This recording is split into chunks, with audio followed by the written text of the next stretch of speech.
Good morning, everyone, and welcome to the Rangers Review Morning Briefing. It is Wednesday, the 28th of August. I'm Derek Clark, and it brings me great joy to say that I'm joined by Stevie Clifford this morning. How is it going, Stevie? Yeah, mate, I'm okay. There's actually some stuff to talk about this morning, so looking forward to delving right into it.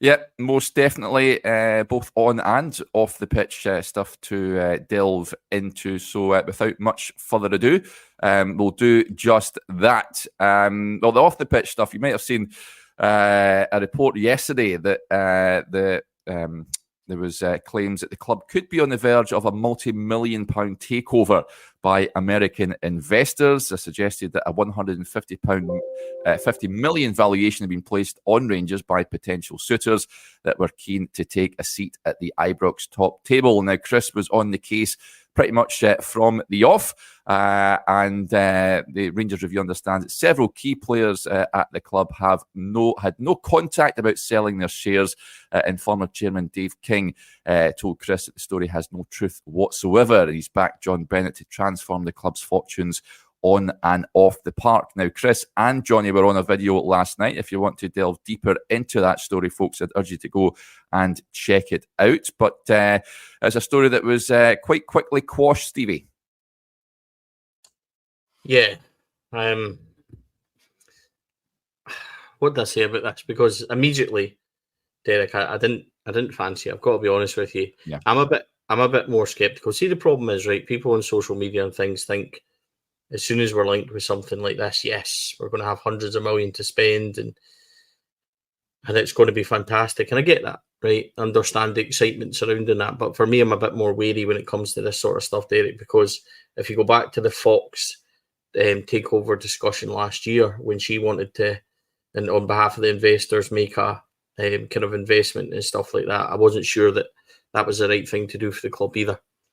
So I would be very guarded upon any kind of potential money in or anything like that from people, because I'd be skeptical about what their end goal was. So I'm not saying that it's not the right thing to do, Derek, just that I'm a bit skeptical about it, that's all.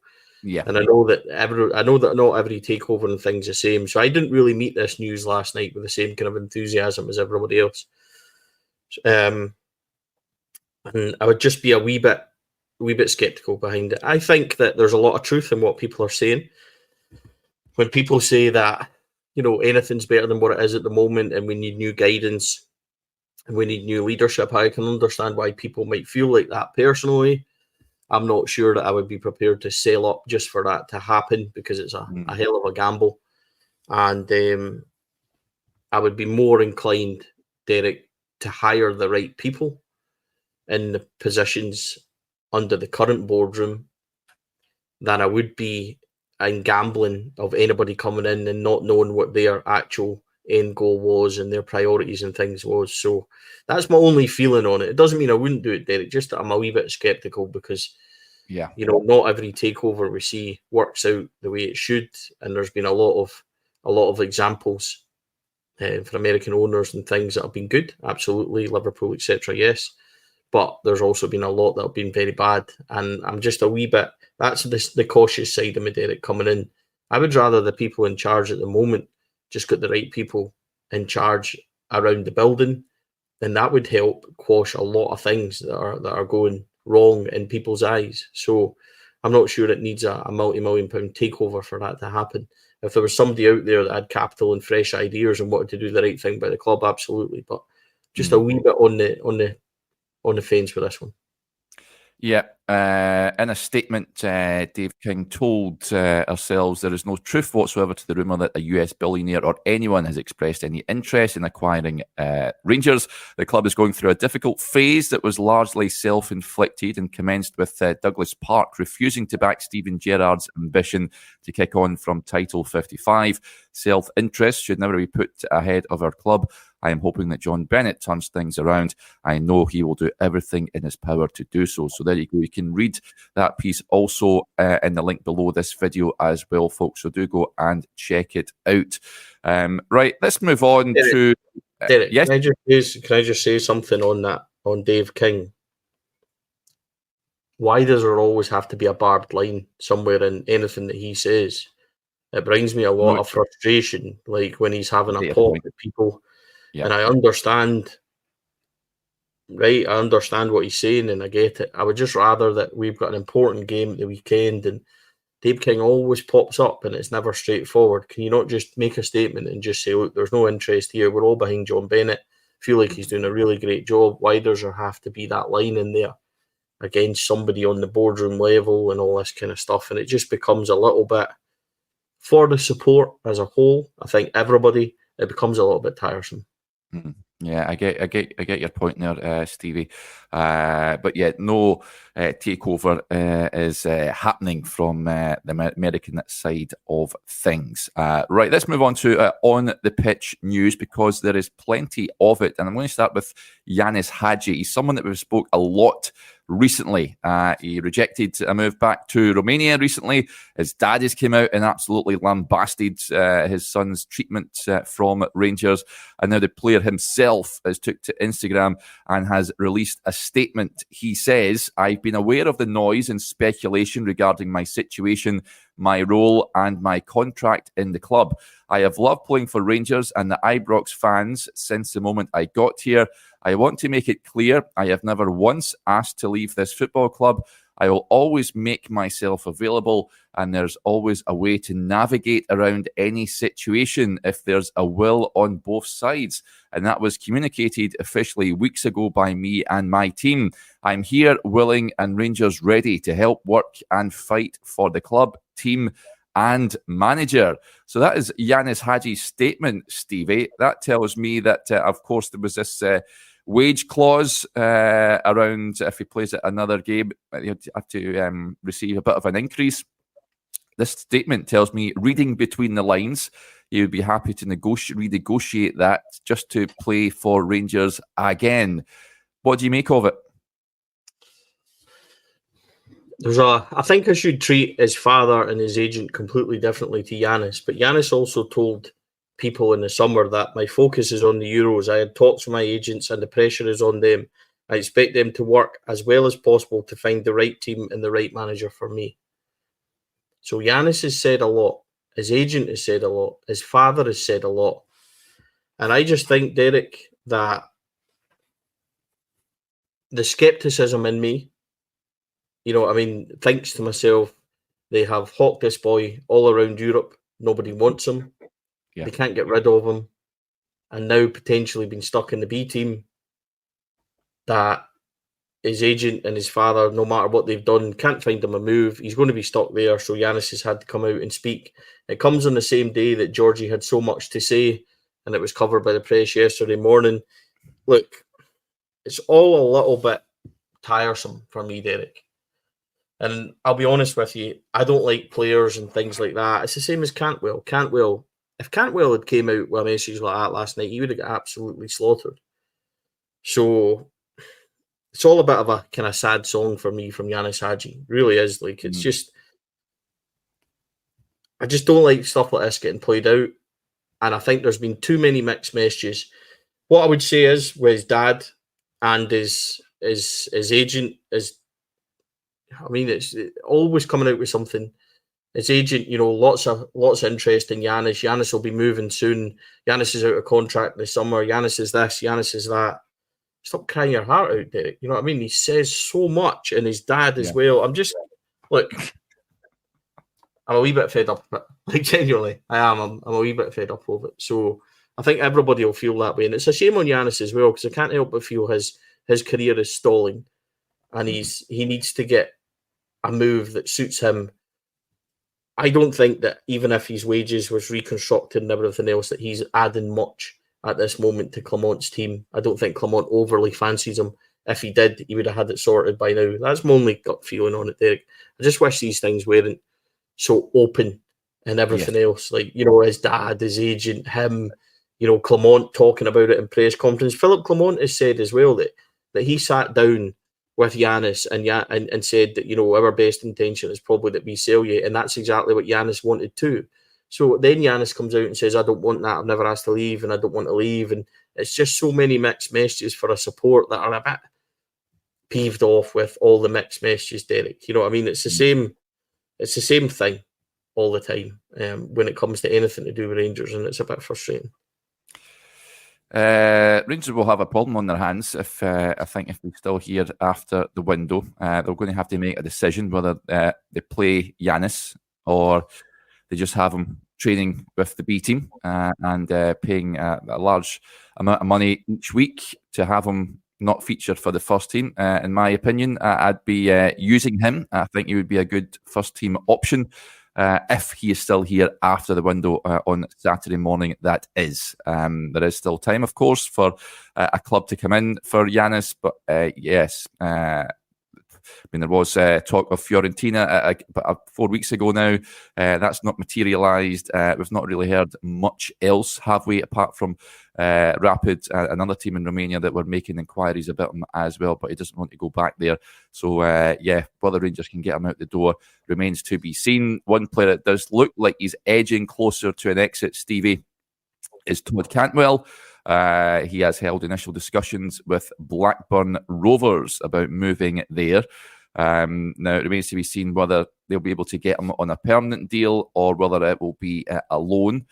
But Cantwell moving on, I think it's would be best for all parties, Stevie. I'm just surprised it's taken this long, given Clement's update. Again, a little over, a full month ago now, I think it was, when he came in and told us the situation with Todd Cantwell. Blackburn Rovers, think that'd be a good move for him? It's not Rangers, Derek. Right. So I think that, and I won't try and be rude here, but where he goes now for me isn't an issue for me. It's not my concern. My only concern is if he's not contributing to Rangers, which he's not, then by whatever mean, and I'm not taking manager, Cantwell's side, whatever, he's not contributing and he's on a top wage of money. Yes. So we need to move him on, Derek. And look, I just think that he'll look back on this and he'll probably think that he's ruined a really big opportunity, because I think he has. I don't think he'll play for another club the size of Rangers. And I think that he's bailed out at a time where potentially, or it feels like, if we're led to believe what's true, that he wants to leave and then he's asked to leave again, then I think that it's a terrible waste for him. He had an opportunity to be the star man, Derek, and whenever he was given it, he just really didn't kind of get to where he needed to be. He said a lot.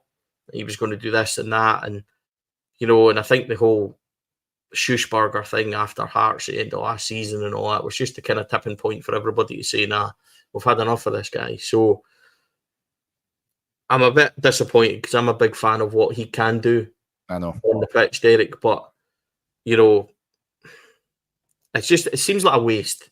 That's the best way I can describe it. It seems like an absolute waste of a situation for Todd Cantwell and for Rangers himself. So if we can get him out the door, and by all accounts, this one looks favourable. I believe that by media reports, he's going down to Blackburn today, and that he's going to be doing that. So if you would have said to me in the last week that we were going to move on Ben Davies, Todd Cantwell, Scott Wright, then little by little, it's kind of getting there, Derek. So just need to hold. It was interesting. This is, I don't know if we should speak about this at the moment or maybe after we've talked about those going out, but the manager's made a wee bit of a rod for his back. On Saturday, he said there'll be more incomings than outgoings.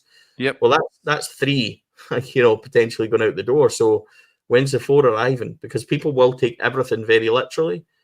And if he meant more incomings to the first team that started that day than outgoings, then is there just going to be one arriving? Is he being miscommunicated what he was trying to say? The problem is we've all read that, we've all listened to it and thought, well, if he's getting rid of 3, 4 are coming in, because that's what he said, isn't it? So I'm waiting on, we're now Wednesday, Derek. I'm waiting on who's coming into Rangers kind of rumour starting, and that's where I am at the moment. Yes. If Todd Cantwell doesn't want to be here, then where he goes to me is a bit of a non-event, as long as he's gone. And I say that with the utmost respect to him. He doesn't want to be here. We're not going to play him. He's getting too much money. It's best he goes. Yes, agreed. We'll talk about links shortly, but another player that is set for an exit. I can't quite believe this, Stevie.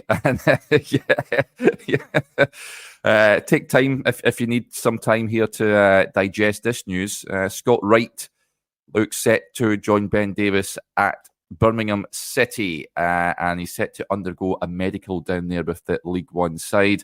We all thought he was heading out to Turkey last summer. Never materialised, came back and featured for Rangers, but this certainly looks like a goer, Stevie. Gutted at this news?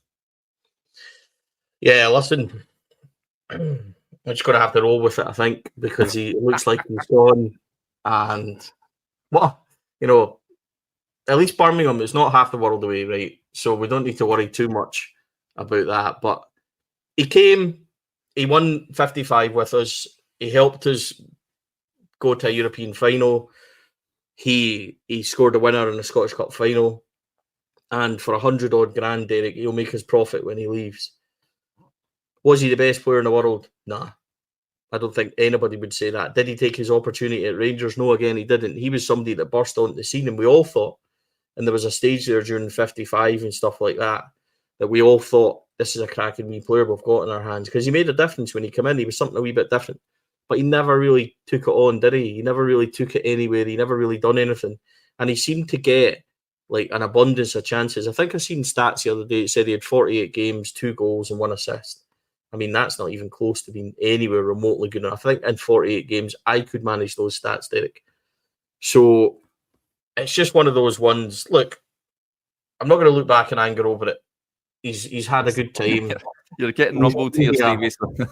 He's done a good job, you know what I mean? And you know what I mean? It's one of those ones. We're going to make a profit on him, Derek. He's not going to play, so it's a good move for everyone, I think. But a cracking lad. I think he's done a good job, and I think he's got heavy criticism. He's not good enough, I think we know that. But sometimes you need squad players. He's contributed more than what anybody else maybe has in terms of £100,000 or £200,000 signings.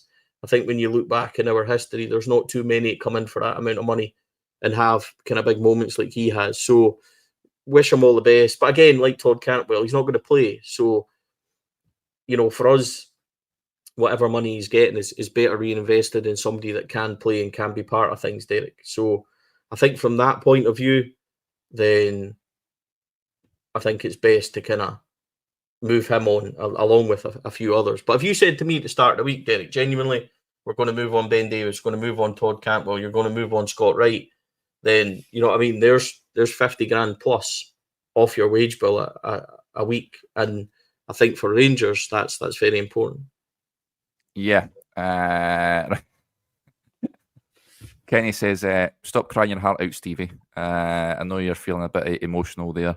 Listen, Derek, nothing lives forever, does it? So, but you have been rumbled. People are banging on. You've dropped about 600 Oasis songs in there with the last few minutes. But folk are getting catching on to the Oasis nods there. Kev says Stevie dropping the Oasis nods, and he needs some cigarettes and alcohol to cope. So there you go. But good stuff. But before we go back to Rangers, what do you make of the Oasis news, Stevie?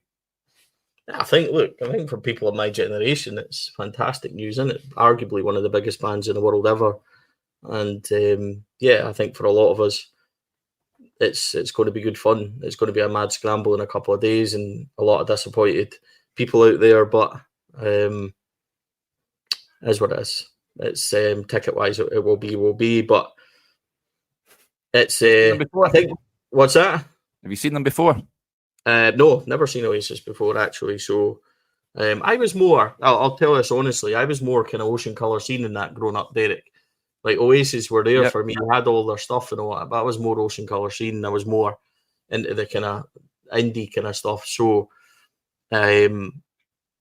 never really kind of thought, but absence makes the heart grow fonder and all that kind of stuff. And I think nostalgic wise for a lot of people my age, this will be one you don't want to miss. So I'm certainly going to try to get tickets, that's for sure, and it should be good fun. Yeah, seen them at Hampden in 2005. They were class, but likewise, I'll try and get to see them down here in good old Manchester. Stevie Scotty says, think we'll sign anyone else from Colombia, so another wee Oasis plug there. And Dam says, well, Stevie be growing his hair like it's the 90s. So there's a question to your good self, Bonehead is always my favourite, mate, so it's fine. Right, let's move back to Rangers chat, because that is why we are here. So that is players potentially moving out the door, Stevie. Now, there has been a link I wanted to discuss. Now, it came from Franz L'Equipe, and Ali raises the point. L'Equipe reporting that we're interested in signing left centre-back Stanley Nsoki on loan. He's previously played under Clement. Any idea if there's any truth in it? Well, L'Equipe is the big French publication over there covering football. He played, Nsoki played under Clement at Bruges, and he's also got Ligue 1 and Bundesliga experience as well. A big lad, 6 foot, 25 years of age, and certainly looks like a player I wouldn't be opposed at seeing at Ibrox, Stevie, especially now Ben Davies is headed out the door. That would be a replacement I think I could get on board with. Yeah, I think so. Not without knowing massively much about him, Derek, but needing our centre back in, I think that's clear. Yes. There's always question marks over fitness of the centre backs we do have, so you need another one there. That's fine, understandable. And I think, Derek, that with two days left or whatever it is, that I'm just eager to get people in. I think others might feel the same. It's not a case of, it's not a case of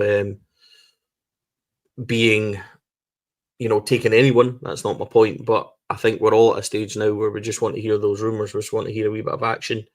We just want to get some people in the door and get some players in, because we need it, right? We do need it, but they have to be of first team standard as well. So I think it's vital we get a 10 in. It's absolutely vital we get somebody in that position. Yep. And that could be a real game changer for us. There's going to be 8 Europa League games, as well as all those league games, League Cup and things like that. So it's going to be a lot of fixtures. Tom Lawrence isn't capable of playing in all these fixtures. And I know that I bang on about Tom Lawrence and people think it's become a bit of a vendetta. It's not for a dislike of Tom Lawrence. It's just, I think that quality-wise in the first team for certain games, we need somebody bigger and better. So I think a 10 is an absolute priority. See if we don't bring in anybody else. You got a wee centre-back on loan and got a 10, and the 10 was of cracking value and a really good player, then I would take that. I would absolutely grab that, Derek, because that's where I think we are. So the next 48 hours or so has got a massive kind of bearing on how we are set up. I think that's absolutely fair. If we were to go with what we have now, I think it would be short of where we need to be. And that's my big fear. So I think we're going the right direction under the how would that word this? I think what we're trying to do, right, it's probably a wider discussion a wee bit, Derek, so I don't want to deviate too much and bore people, but we had to restructure this summer. There's a new wage policy in, there's a new wage cap and stuff, and we had to get a lot of high earners out. By the end of the transfer window, upwards of 10 of those big, massive earners will be gone, Derek, and that's an almighty saving a week. It's a massive saving a year. And, you're talking hundreds of thousands of pounds. So, yes, players have come in, but they've not come in the value of those that went out. And by the end of this transfer window, a lot of the, only few, I should say, rather, of the big earners will still be here. And when your big earners are Jack Butland and maybe James Tavernier, etc., but are contributing on a weekly basis, you can get away with that then. But the point of having guys like Roof, Cantwell, Hagi, etc., who aren't contributing, that's the ones that we can't afford to carry. So I think in terms of the outgoings this summer, then I think we've actually done a pretty good job. You would have liked to have sold a few more for big money. Yes, absolutely agree. But in terms of actual restructuring, I think we've done a fairly decent job. So incoming-wise, if you were to get one or two more, particularly that 10 position of quality that will make the difference, then for us, for this summer transfer window, I think it might look upon as being a favourable one, depending on obviously how it goes on the pitch. Because we can sit and say, yeah, we've done well on the transfer window, but it really depends on the results, doesn't it? I went off on a slight tangent there, which I apologise about, but it's more to kind of encapsulate, I think, what's going on. And if we can get one more in, Derek, like a 10, I'm going to be pretty comfortable of where we are. Yes. Other news, Rangers were linked with a number of players last week. Wingers, a lot of left wingers. One of those was Josep Bricalo. He looks on the verge of signing on loan for Empoli from Fiorentina. He's a Croatian winger. The other was a couple of Portuguese boys from Benfica, Gouveia and Neto was the other one. Gone a bit quiet on those two, but those players were linked to Rangers. Incidentally, another player that was linked with a move away was Rabbi Matondo. The Blackburn interest has cooled, apparently, so they're turning their attentions elsewhere. And Rabbi's been in pretty good form. Stevie, do you think he's in for a shout of starting on Sunday? Yeah, and do you know what? I'm so two-faced, it's terrible. I would want him to start, Derek, because he's played really well. And if you had asked me 3 weeks ago, I would have wanted Matondo down south somewhere else. But when you get the form you have off Rabbi Matondo in the last couple of games, you're starting to say, well, if he can consistently play like that, he'll be a very good player for us. So this is a guy that played for Schalke and done an €11 million transfer. I think it was €11 million, wasn't it? It's a lot of money. Yeah, and there's a player somewhere in there. Would you move him on? I think probably most of us would move him on. That's always been my point. But on Sunday, they're going to come at us, remember. They'll come at us a million miles an hour. And if you've got Jeffy and Matondo on the left and able to spring them out, then I think there's a possibility that we could get some joy down there. Defensively, that's where you would be slightly concerned. I think, you'll probably be against Forrest and Johnson, which isn't, they're tricky players, they're decent players, but Johnson is there to be got at. Like, I think that their whole defence is there to be got at, to be quite honest. So I don't think it's as impossible a task as what people make out with regards to Matondo and Jeffy. Can definitely hurt them on the left-hand side if they show the same kind of performance that they have done in the last couple of games. So yes, completely two-faced, which I'm entitled to be as a supporter. I've went from getting him out the door. Now it looks like he's staying. Yeah, I would start him on Sunday. Big call from the manager. I would maybe start him as well, I've got to say. Another left wing that has... If he doesn't play, Derek. Sorry. Just quickly ask you, who else comes in if he doesn't play? I know. Well, I was going to get on. Yeah, they have been linked to another left winger I was going to discuss. Whether they get him or not remains to be seen. But this is Ibrahim Adel, the Egyptian. He was left out of the Pyramids FC squad for their Egypt Cup semi-final last night. And reports in Egypt say that Rangers, Ipswich Town, Leicester City and Getafe in Spain are all keen on him. So he looks set to move. Where he will be moving to remains to be seen. But he's another left winger that Rangers have been linked with, Oscar Cortez. We know he posted that Instagram picture, that update last week, and he is nearing a return, but not quite yet. And we've not really seen him in a consistent run of games, so I can understand why Rangers are looking to strengthen in that area, Stevie. So that sort of leads me to suggest that Matondo will get the nod on Sunday, although we have seen Ross McCausland playing out there on the left. I don't think the manager will move Jeffy up and maybe play Robbie Fraser on at left back. So I think Matondo would be the option that he will go with. Ibrahim Adel, are you a fan? Are you aware of him or the club he plays for? I've got to say, love the name Pyramids FC. Thought it was a parody at first when I heard about their name a couple of days ago. But it looks highly rated, Stevie. And if Ipswich and Leicester are interested, then it's going to be hard to compete with those teams, obviously playing in the Premier League. Yeah, but this is where it's difficult to know who Rangers are actually interested in, isn't it? So is it just agents using Rangers' name as they might have done with the likes of that boy at Fiorentina and things like that? I don't think there was any interest in him. I think that got knocked down pretty quickly. So the Egyptian boy, again, can't pretend that I know much about him. So does he fit the profile? Is he excitable and stuff like that? Then yeah, absolutely he does.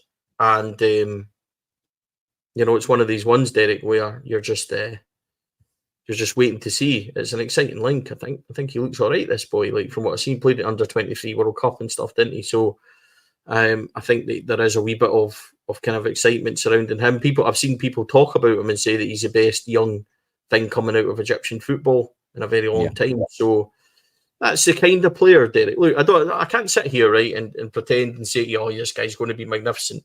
But he's the kind of profile and the kind of market that we should be looking at. And I think that's what I like more about him, potentially. I think he's quite a decent player, or a decent suggestion. I'll say that. I can't say he's a decent player, but I can say that he's a decent suggestion, and I like that idea. So, yeah, I just, as I said, I keep thinking about Adam Thornton, who on a daily basis is now posting pictures of Rangers stuff, saying just do things, sign anyone, sign players and stuff like that.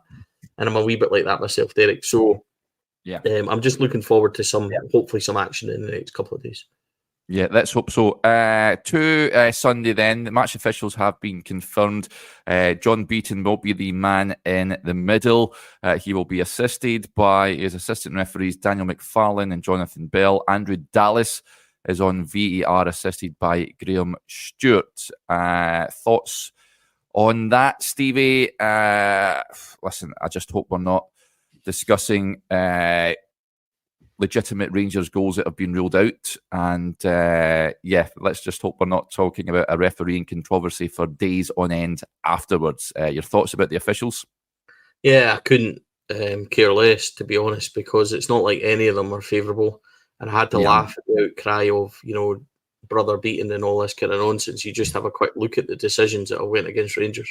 Cup final, Old Firm goals disallowed, people punching balls out the pitch and stuff like that, and it not going to VAR and everything else. So I don't think that there's a conspiracy. I don't buy into any of that nonsense, but I do think that people get things wrong. But the suggestion that Rangers get favourable decisions and more decisions is laughable and a complete nonsense. So I would love to think that they won't have a part to play, but I can guarantee you a big decision will go against us somewhere along the lines, Derek.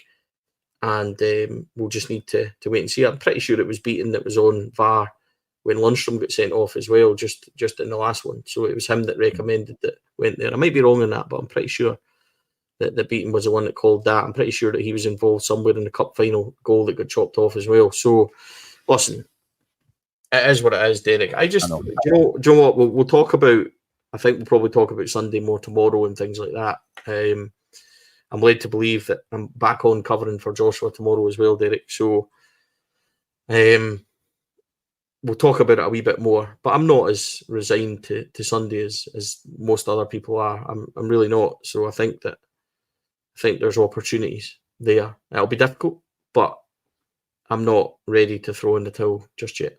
Yeah, I'm sure the battlefield will start kicking in soon, but let's get some bodies in the door, please, Rangers, before Friday's deadline. We will be on, incidentally, for those of you that are wondering, we will have a transfer deadline day special on Friday night. Stevie's joining us for that for a little bit, and we will be on late on Friday, so make sure, set your diaries, folks, and tune in, and hopefully we've got some players to discuss on Friday evening. But we'll wrap up there for now. Thank you to each and every one of you for tuning in to the show as ever. Steve, you want to jump in there? No. This is just my face. I thought you were just dying to get another Oasis plug out there, but an Oasis mention. But we'll leave it there, I think, for today. Another enjoyable show as ever. But thank you to you all for tuning in. Enjoy the rest of your Wednesday. If there's any news, folks, any transfer stories or breaking news, keep your eyes peeled on the YouTube channel, on the website, and on the social media accounts as well. You'll hear first here from us if there's any news coming out of Ibrox. Right. Thank you, and we'll speak to you later. Bye for now.